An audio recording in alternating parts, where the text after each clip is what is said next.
Hello friends, welcome to active institute Sehore. कैसे हो सभी? आई होप आप सभी ठीक होंगे। तो साथियों, आप सभी को पता है कि दिल्ली पुलिस कांस्टेबल की भर्ती आई हुई है, जिसका एग्जाम दिसंबर के लगभग में होने स्टार्ट हो जाएंगे। तो साथियों, ये जो सीरीज है वो Delhi police constable, CPO, CHSL और सीजीएल, ये सभी का कंबाइंड प्रीवियस ईयर क्वेश्चंस चल रहा है। साथियों, यहाँ पर 10 टॉप 10 क्वेश्चंस कराए जाते हैं जो एग्जाम में आपको मेरिट में स्थान दिलाने वाले हैं। तो साथियों, सेशन को स्किप बिल्कुल भी ना करें और अंत तक अवश्य दिखे। राइट साथियों, तो ये सेशन नंबर 11 है जो कि आप देख सकते हो। इससे पहले साथियों हमने 10 सेशन और कर चुके हैं, तो उनको अवश्य जाकर देखिए। तो चलिए साथियों, बिना टाइम गवाए हुए बढ़ते हैं आज के पहले प्रश्न की तरफ। पहला प्रश्न साथियों आज के सामने आपके सामने कुछ इस प्रकार से, देख लेते हैं क्या इसमें कहा गया है। देखिए, पी और उसके 3 दोस्तों का औसत वजन 55 किलोग्राम है। पी और उसके 3 दोस्त, कुल मिलाकर 4 दोस्त हो गए साथियों। ठीक है, यदि पी का वजन 3 दोस्तों के औसत वजन से 4 किलोग्राम अधिक है तो पी का वजन किलोग्राम में क्या होगा, तो आपको ये बताना है। देखिए साथियों, पी और उसके 3 दोस्तों का वजन 55 किलोग्राम है औसत। तो देखिए, पी और 3 दोस्त कितने हो गए? 4। तो देखिए 55 का गुणा साथियों अगर मैं कर दूं 4 से तो कितना हो जाता है? 55 चौक होता है साथियों 220। तो इनका जो टोटल वजन है साथियों 220 हो गया। ठीक है, इतना आपको समझ में आ गया होगा। ठीक है, अब आगे देखिए, यदि पी का वजन 3 दोस्तों के औसत वजन से 4 किलोग्राम अधिक है। अब ऐसा करते हैं, 3 दोस्तों का औसत वजन हमने x माना, तो औसत वजन से 4 अधिक है पी का वजन, है ना। तो पी का वजन x + 4 हो जाएगा साथियों, राइट। और अगर मैं टोटल वर्क इसका निकालूं, टोटल वजन निकालूं, देखिए 1 से 3 दोस्तों का औसत है तो 3 का गुणा कर दूं तो ये 3 का वजन प्लस हो जाएगा ये एक पी का वजन। तो ये किसके बराबर हो जाएगा साथियों? ये हो जाएगा आपका 220 के बराबर। क्यों? क्योंकि चारों का वजन बराबर ही तो होगा। ठीक है, तो देखिए 3x और 1x कितना हो जाएगा साथियों? 4x प्लस में 4 बराबर में कितना? 220। ठीक है, अब देखिए 220 में से ये 4 चला जाएगा तो बचेगा 216। तो 4x बराबर में 216। अब देखिए मैं इसको 4 से काट देता हूँ तो x की वैल्यू कितनी आ जाएगी? देखिए 4 × 5 = 20, 4 × 4 = 16। x क्या माना था साथियों? हमने माना था 3 दोस्तों का औसत वजन, जो कि 54 आ गया। अब 54 साथियों यहाँ पर 3 दोस्तों का औसत वजन आ गया, तो आपको पता है x + 4 मतलब 54 + 4 पी का वजन हो जाएगा, जो कि कितना हो जाएगा साथियों? 58 किलोग्राम। तो ऑप्शन नंबर डी साथियों आपका यहाँ पर करेक्ट आंसर हो जाएगा। तो आई होप आपको समझ में आ गया होगा। चलिए अगले प्रश्न की तरफ चलते हैं। अगला प्रश्न कुछ इस प्रकार से, देख लीजिए क्या होता है यहाँ पर। देखिए, एक निश्चित राशि सालाना चक्रवृद्धि ब्याज की 10% प्रति वर्ष की दर से दी जाती है। 2 वर्ष और 4 वर्ष के चक्रवृद्धि ब्याज का अंतर 5082 रुपये है, तो मूल राशि ज्ञात कीजिए। ठीक है साहब, अब देखिए साथियों 10% है, ट्री मेथड से जाएंगे वो सबसे इफेक्टिव यहाँ पर रहेगी। तो देखिए 10% होता है साथियों 1/10। तो अगर हमें प्रिंसिपल मारना, सबसे अधिक कितनी वर्ष है? 4 वर्ष। तो 10 का क्यूब 4 घात कर दो, तो कुल मिलाकर अगर 10 की 4 घात करेंगे तो यहाँ पर बन जाएगा साथियों 10,000 रुपये, राइट। ठीक है, अब यहाँ पर ट्री मेथड लगा दीजिए। देखिए 1 वर्ष यहाँ पर ले लिया मैंने, 2 वर्ष यहाँ पर ले लिया मैंने, 3 वर्ष और यहाँ पर ले लिया साथियों 4 वर्ष। ठीक है, तो आप कहोगे बिल्कुल सर। अब देखिए आपको पता है 10,000 का 1/10 पहले वर्ष को मिलेगा। तो देखिए ये पहले वर्ष में सभी को ब्याज, आपको पता है पहले वर्ष में ब्याज, चक्रवृद्धि ब्याज और जो साधारण ब्याज होता है वो समान होता है ना। तो मैंने ये 1,000 ले लिया और इधर ये 1,000 ले लिया। ठीक है, तो आप कहोगे बिल्कुल सर। अब इसके बाद साथियों अब क्या करेगा, ये जो पहला वर्ष है ये तीनों वर्ष को देगा, तो इसका 1/10 कितना हो जाएगा? 100। तो देखिए ये दूसरे वर्ष को भी देगा, ये तीसरा वर्ष को भी देगा और ये चौथे वर्ष को भी देगा। ठीक है, ये दूसरे वर्ष की पहले वर्ष वाले ने दे दी। अब देखिए साथियों ये दूसरा वर्ष का है ना, ये दूसरे वर्ष का, ये दूसरे वर्ष का तीसरे और चौथे को देगा। तो देखिए 1,000 का 1/10 तो हो जाएगा 100 और 100 का 1/10 हो जाएगा साथियों 10। ठीक है, अब ये इसे भी तो देगा, किसे देगा? चौथे को। तो देखिए 1,000 का 1/10 100 और 100 का कितना हो जाएगा साथियों? 10 हो जाएगा। ठीक है, अब कहानी किसकी बची है साथियों? तो अब कहानी बची है हमारे तीसरे वर्ष की, जो कि चौथे वर्ष को देगा। तो देखिए 1,000 का 1/10 100 का 1/10 10। इसके बाद देखिए फिर 100 का 1/10, तो मैं यहाँ लिख देता हूँ 10 और 10 का 1/1। ठीक है, अब यहाँ पर हम लिख लेते हैं, देखिए 2 वर्ष का ब्याज तो देखिए 1000, 1000, 2000 और एक 2100, तो ये लिख दिया मैंने 2100। अब चारों वर्ष का जोड़ना, तो साथियों देखिए ये हो गया हमारे 4000, ठीक है। इसके बाद 100, 200, 300, 400, 500, 600, 610, 620, 630, 640, 641, तो कुल मिलाकर 4641 साथियों यहाँ पर आ गया है। देखिए मैं 4641 यहाँ पर लिख देता हूँ, राइट। अब यहाँ से इसको घटा देते हैं साथियों, क्योंकि घटाएंगे वही तो हमारा आएगा टोटल अंतर।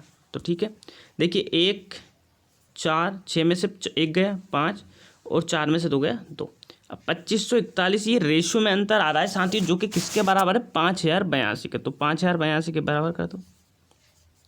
अब इस प्रकार से साथियों आप देख पा रहे होंगे कि देखिए 41 का गुणा 2 82 और 25 का गुणा 2 50। तो कुल मिलाकर ये कितने रेशियो, एक रेशियो की वैल्यू कितनी आएगी साथियों, 2 आ गई।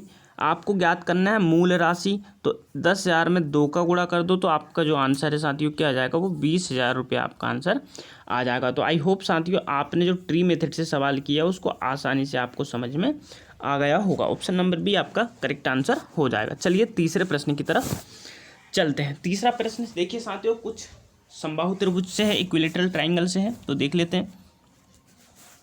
देखिए एक समबाहु त्रिभुज ABC O केंद्र वाले वृत्त के अंदर स्थित है। D लघुचाप BC पर एक बिंदु स्थित है। जी जो D है ना साथियों, वो लघुचाप BC से लगकर एक D बिंदु है। इस प्रकार से कुछ है। यदि कोण CDP नहीं CBP है दोस्तों, सॉरी CB और D है, राइट। ये कोण बराबर है साथियों 40 डिग्री है। तो आपको BCD की वैल्यू बतानी है, ठीक है। तो देखिए मैं ड्रॉ कर लेता हूँ पहले एक वृत्त, राइट, क्योंकि आपको पता है कि वृत्त की यहाँ पर बात हुई है, तो वृत्त हमें ड्रॉ करना पड़ेगा। तो मैंने साथियों एक ये वृत्त यहाँ पर बना लिया। अब इसके यहाँ ऐसा करता हूँ, एक त्रिभुज बना लेता हूँ जो कि समबाहु त्रिभुज है। तो मैंने एक ये समबाहु त्रिभुज बना लिया है ना, ऐसा हमें मानना है, राइट साथियों, ठीक है। अब इसका केंद्र ऐसा करता हूँ साथियों, मैंने मान लो कि ये मान लिया, ये यहाँ पर, सॉरी यहाँ पर रुकिए मैं केंद्र बना लेता हूँ।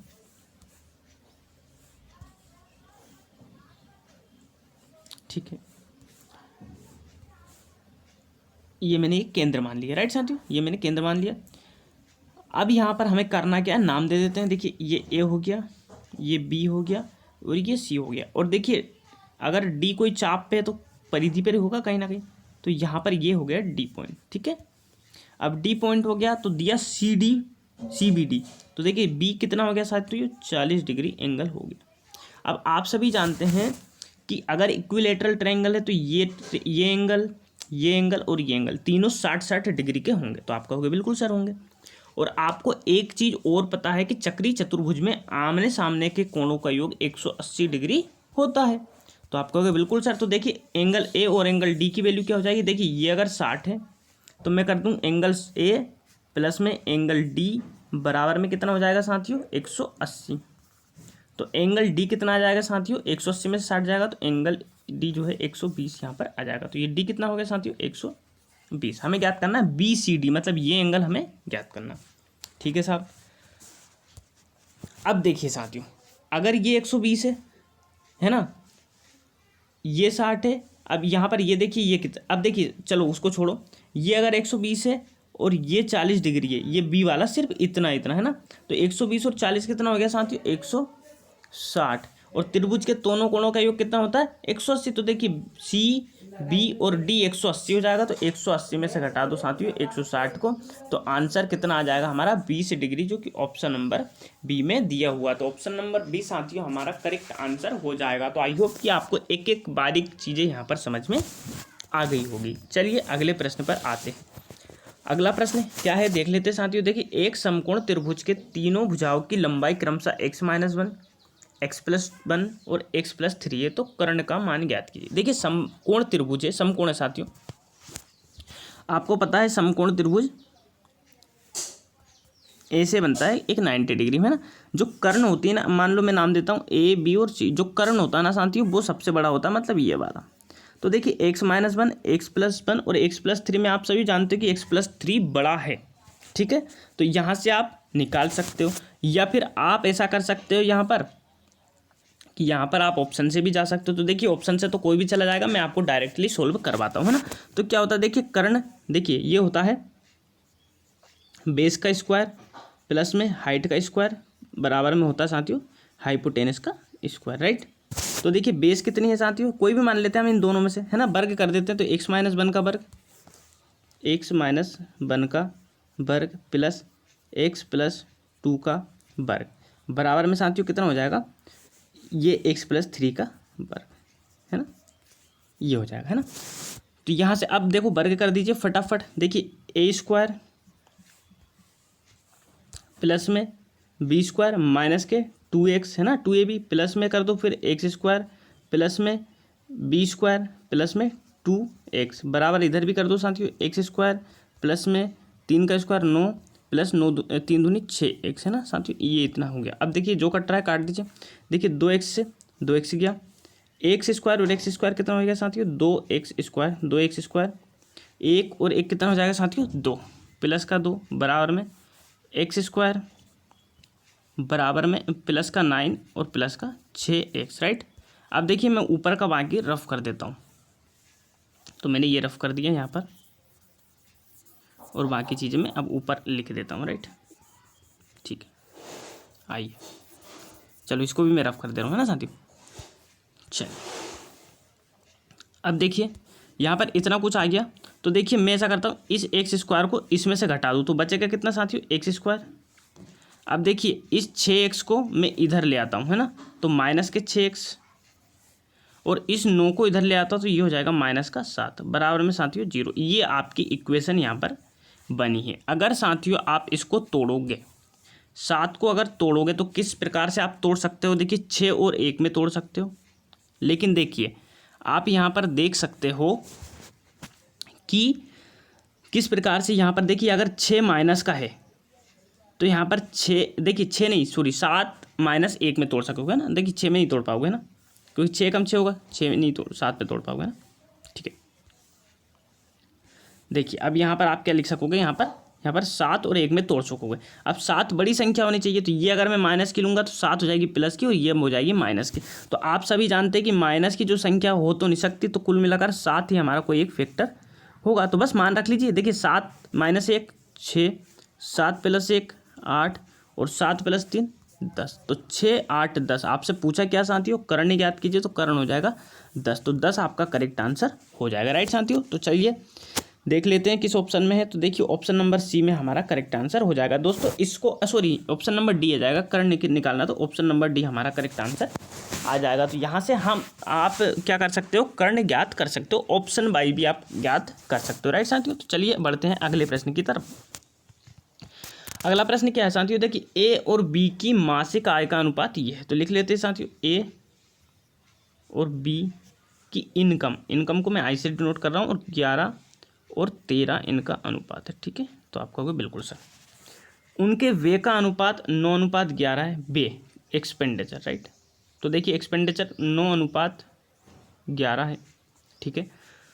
यदि प्रतिमाह दोनों 4,000 की बचत करते हैं तो उनकी आय का अंतर ज्ञात कीजिए। देखिए प्रतिमाह दोनों 4,000 का बचत करते हैं, राइट साथियों। तो देखिए मैं ऐसा करता हूँ, इनकम को x मान लेता हूँ, खर्चे को y मान लेता हूँ। तो देखिए प्रतिमाह 4,000 की बचत करते हैं, मतलब दोनों कर रहा है, राइट साथियों, है ना। तो देखिए क्या लिख सकता हूँ, अगर मैं इनकम में से एक्सपेंडिचर घटाता हूँ, देखिए आप सभी जानते हैं कि इनकम जो होती है वो एक्सपेंडिचर प्लस सेविंग के बराबर होती है ना। तो हमें चाहिए सेविंग के बराबर करना, तो देखिए इनकम में से एक्सपेंडिचर घटा दूँ तो बच जाएगा। तो देखिए 11x माइनस का 9y बराबर में 4,000, ऐसे ही 13x माइनस 13x माइनस के 11y बराबर में 4,000, ठीक है। अब यहाँ पर कोई ना कोई एक चीज़ बराबर कर लीजिए, तो ऐसा करता हूँ मैं 11 का गुणा कर देता हूँ ताकि बाई हो जाएगी। तो देखिए क्योंकि हमें चाहिए आय के लिए x की वैल्यू निकाल लो, है ना, तो बाई को बराबर कर दो। तो देखिए 11 का गुणा 11 में, इसका गुणा इसमें किया तो 121x माइनस 11 का गुणा 9 में किया, 11 9 99 बाई बराबर, थोड़ा सा इसका डार्क कर लेता हूँ, 11 का गुणा 4 में किया तो 11 चौके 44 है ना, ये 44 लिखिए। अब 9 का गुणा इसमें करा तो 13 9 में 117 x माइनस 11×9 = 99 भाई, 12×11 = 44, सॉरी 9×36, यहाँ पर 36 आ रहा है, ठीक है। तो आप कहोगे बिल्कुल सर, यहाँ पर मैं 36 लिख देता हूँ। ये 36 है ना साथियों। अब ऐसा करिए, चिन्ह चेंज कर दीजिए। तो देखिए, ये प्लस का तो ये माइनस का, ये माइनस का तो ये प्लस का, और ये प्लस का तो ये माइनस का, यहाँ पर ये माइनस का हो गया, ठीक है। अब देखिए, ये तो कट गया, प्लस माइनस का था, 121 में से 117 गया, तो कितना बचेगा, 4x बराबर में। अब देखिए 44,000 में से 36 गया, तो बचेगा 8,000, मैंने कैसे लिख दिया। तो x की वैल्यू कितनी आ गई साथियों, x बराबर 2,000, 2,000 x की वैल्यू आ गई है ना। तो आपसे पूछा क्या गया है, आपसे पूछा गया है तो उनकी आय का अंतर ज्ञात कीजिए। तो आय देखिए अंतर कितना साथियों, 2 अनुपात का, और 1 अनुपात बराबर अगर 2,000 है तो 2 अनुपात बराबर कितना जाएगा, 4,000। तो 4,000 ऑप्शन नंबर है आपका करेक्ट आंसर हो जाएगा। तो चलिए अगले प्रश्न की तरफ चलते हैं। अगला प्रश्न क्या है साथियों, देख लेते हैं। देखिए अगला प्रश्न है, 8 सेंटीमीटर भुजा वाले एक घन को 16 सेंटीमीटर लंबाई, 8 सेंटीमीटर चौड़ाई, 15 सेंटीमीटर ऊंचाई वाले आयताकार पात्र में गिरा जाता है। देखिए आयताकार तो हो नहीं सकता साथियों, क्योंकि ये 3 इसकी लंबाई चौड़ाई ऊंचाई है, तो आयताकार की होती है। ये होगा साथियों घनाकार, है ना। क्या होगा साथियों, घनाकार। ये क्यूबोइड इसे कहते हैं ना, घनाकार, है ना। तो एक जो 8 सेंटीमीटर भुजा वाला जो घन है उसको इस डायमेंशन वाले घनाकार पात्र में गिराया जाता है, जो आंशिक रूप से भरा हुआ है।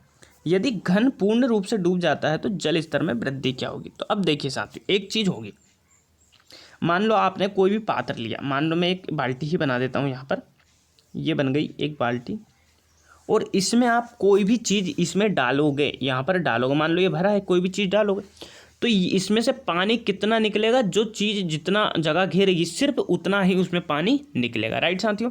तो आप कहोगे बिल्कुल सर, ये बात तो आपने बिल्कुल एकदम करेक्ट कही है। तो यहाँ पर कॉन्सेप्ट यही चलने वाला है कि साथियों जो आयताकार पात्र होता, आयताकार जो पात्र हो जाएगा ना अपना, उसमें कॉन्सेप्ट यही रहेगा कि अगर उसमें हम घन डाल रहे हैं, क्या डाल रहे हैं साथियों, घन अगर उसमें हम डाल रहे हैं तो उसमें जो घन के द्वारा पानी उठेगा वो ऊंचाई के बराबर ही उठेगा, राइट। अगर मैं इसमें मान लो कोई भी घन डाल देता हूँ, इसमें कोई घन डालूंगा तो उसमें ऊंचाई उतना ही जितना कि इसके आयतन में, है ना, क्योंकि जितना घन का आयतन होगा उतना ही उसका आयतन होगा, राइट, उतनी ही उसकी ऊंचाई बढ़ेगी। तो चलिए इसको बराबर हम कर लेते हैं। देखिए घन का आयतन आपको पता है भुजा क्यूब होता है, तो देखिए 8 है तो 8 का क्यूब कर दिया मैंने, बराबर।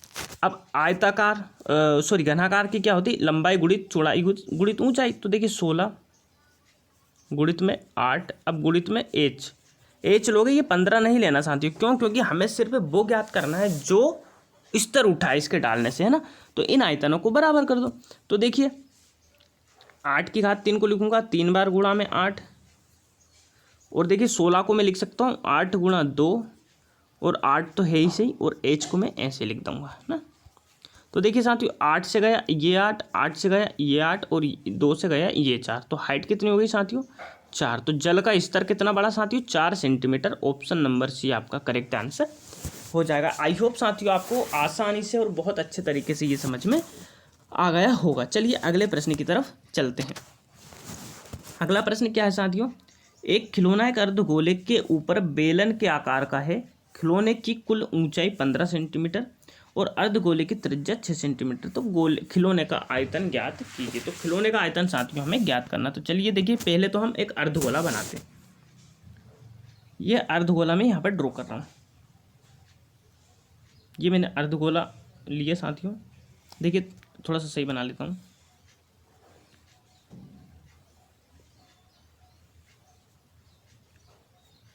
अरे थोड़ा सा सही बना लेते साथियों ना।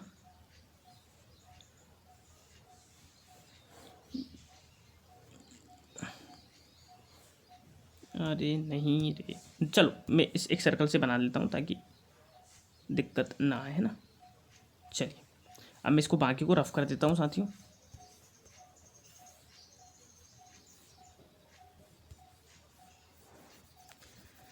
ये मैंने बाकी को रफ कर दिया। अब यहाँ से एक लाइन खींच देता हूँ, ये अब ये और ये अब ठीक है साथियों, है ना। अब यहाँ से इसके ऊपर मैंने एक बेलनाकार का खिलौना ले लिया, तो बेलन कुछ इस प्रकार से होता है, आप समझ सकते हो, राइट। अब इसकी साथियों जो टोटल लेंथ है यहाँ से लेकर यहाँ तक, ये कितनी है 15 सेंटीमीटर, और जो इसकी त्रिज्या है वो 6 है साथियों, राइट। तो आपसे पूछा खिलौने का आयतन, तो देखिए ये जो रेडियस है ये, तो इसको हटा दूं तो मैं बेलन की ऊंचाई आ जाएगी, जो कि 15 में से 6 जाएगा, तो बेलन की जो हाइट है साथियों कितनी आ जाएगी 9 आ जाएगी, है ना। अब हमारे पास हर चीज़ है, तो यहाँ पर देखिए मैं लिख देता हूँ। देखिए बेलन की ऊंचाई 9 है और त्रिज्या आर है ना, त्रिज्या तो सेम रहेगी, तो बस यही चाहिए, तो रफ कर देता हूँ। अब देखिए बेलन की जो त्रिज्या है, देखिए त्रिज्या तो दोनों की 6 है और बेलन की ऊंचाई जो है कितनी साथियों 15 है, सॉरी 9 है ना, 15 की जगह 9 है। अब बस आयतन बराबर आयतन को योग कर दीजिए, है ना। देखिए बेलन का आयतन होता है पाई आर स्क्वायर एच प्लस अर्धगोले का होता है 2/3 पाई आर क्यू। अब देखिए ऑप्शन में आप पाई देख सकते हो, तो पाई को ऐसा करिए साथियों कॉमन ले लीजिए, बाकी का सब मान पुट कर दीजिए। तो देखिए पाई मैंने लिया कॉमन। अब इस आर स्क्वायर मतलब कि 6 गुणा 6 गुणा 6 और हाइट कितनी है साथियों 9 प्लस 2/3 और आर की वैल्यू कितनी है साथियों 6 गुणा 6 गुणा 6, राइट। तो आप कहोगे बिल्कुल सही। देखिए मैंने 3 से काटा 6 को 2 बार। देखिए 6 छंगी 36, 36 में गुणा 9 का करेंगे, 9 का गुणा अगर हम 36 में करते हैं तो 360 में से दोस्तों क्या करेंगे अपन 36 घटा देंगे, क्योंकि 10 बार करेंगे तो 360 आएगा। तो मैं घटा दूंगा तो ये आ जाएगा साथियों 324, राइट, क्योंकि 26 6 और 60 हो जाएगा, ठीक है।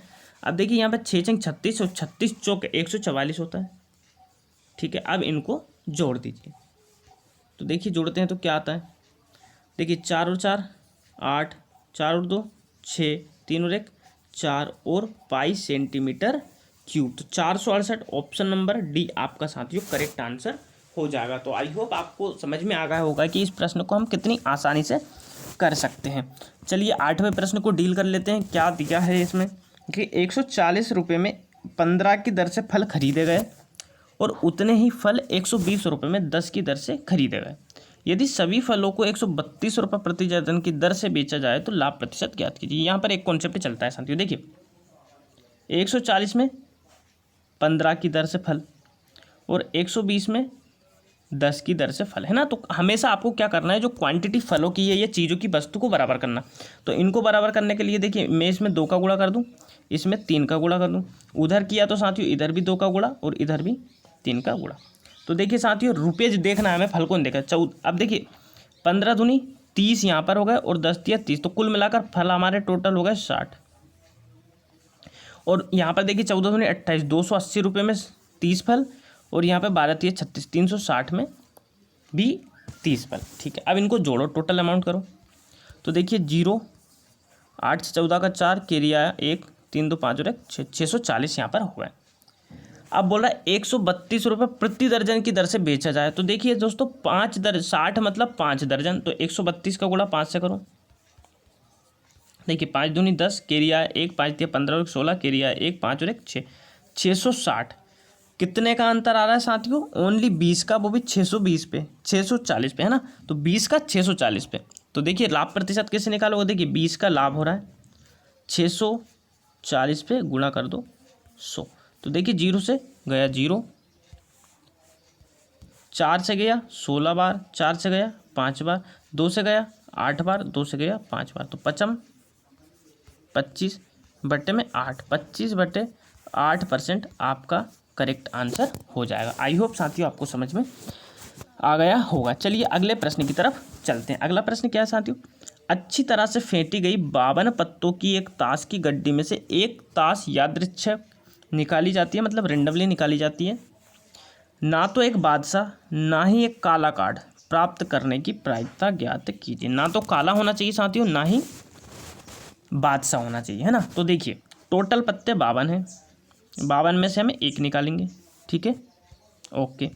अब देखिए साथियों ना एक बादशाह होना चाहिए, तो बादशाह टोटल होते हैं 4, उसमें से हमने एक निकाल लिया, प्लस कर दिया। अब देखिए साथियों आप जानते हैं 4 बादशाह में से 2 काले भी होंगे और इधर बोला ना ही काला पत्ता, तो टोटल काले, देखिए एक जो पत्ते होते हैं जैसे किसी का भी 4 4 13 13 का मल्टीपल में होता है, तो काले पत्ते 2 मल्टीपल में होंगे, तो 13 दूनी कितने हो जाएंगे 26। लेकिन 2 बादशाह पहले ही ऐड कर चुके, तो 2 को घटा दीजिए, तो यहाँ आ जाएगा 24। तो 24 में से 1 निकालेंगे हम, 24 C1। ठीक है, तो ये कौन सी प्रायिकता निकाल रहे हैं सर हम, कि काले पत्ते होने की प्रायिकता, कि ये काले पत्ते या बादशाह हो सकते हैं ना। तो देखिए देख लेते हैं। अब आपको पता है NC1 बराबर होता है N, है ना। तो कुल मिलाकर 24 और 4 कितना हो जाएगा साथियों, 28 बट्टे में होगा साथियों 52। तो 4 से काटा मैंने तो 7 बट्टे आ गया साथियों 13। अब देखिए ये तो होने की प्रायिकता है, नहीं होने की करना है तो आप क्या करोगे, 1 में से इसको घटा दीजिए। 1 माइनस 7 बट्टे 13, 13 इधर जाएगा, 13 में 7 गए, 6 बट्टे में 13। तो 6 बट्टे 13 ऑप्शन नंबर सी आपका साथियों करेक्ट आंसर हो जाएगा। आई होप आपको 9 प्रश्न करके मज़ा आ गया होगा। चलिए आज का अंतिम प्रश्न और बहुत ही लॉजिकल प्रश्न यहाँ पर है साथियों। देखिए, एक नाव स्थिर पानी में 6 किलोमीटर पर आवर, देखिए स्थिर पानी में 6 किलोमीटर पर आवर की स्पीड से चलती है, लेकिन उतनी ही दूरी धारा के प्रतिकूल तय करने में उसे 3 गुना समय लगता है। तो धारा की चाल ज्ञात कीजिए। अब देखिए 3 गुना समय धारा के प्रतिकूल, प्रतिकूल मतलब विपरीत दिशा में। तो देखिए कोई दूरी है साथियों।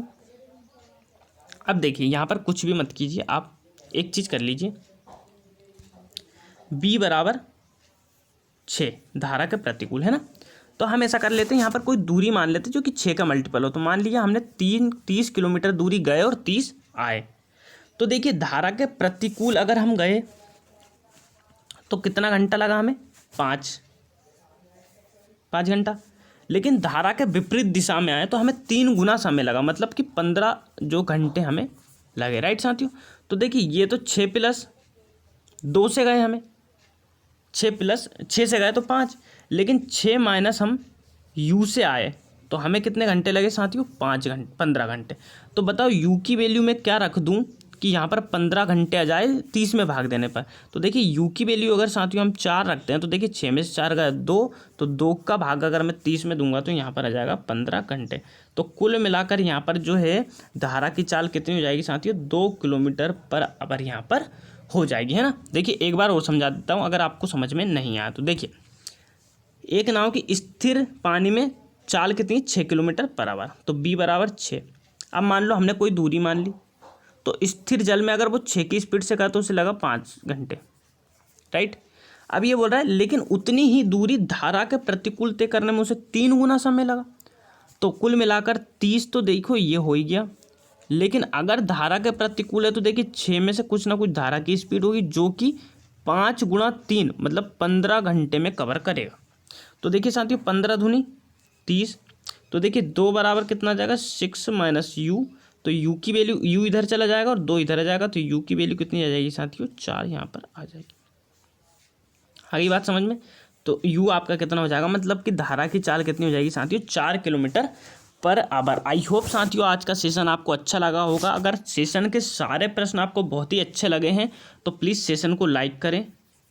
अगर आपको लगता है कि दोस्तों के साथ शेयर करने लायक सेशन है तो दोस्तों के साथ शेयर करना बिल्कुल भी ना भूलें। मिलते हैं साथियों नेक्स्ट सेशन में 10 टॉप क्वेश्चन के साथ। तब तक के लिए थैंक यू, धन्यवाद।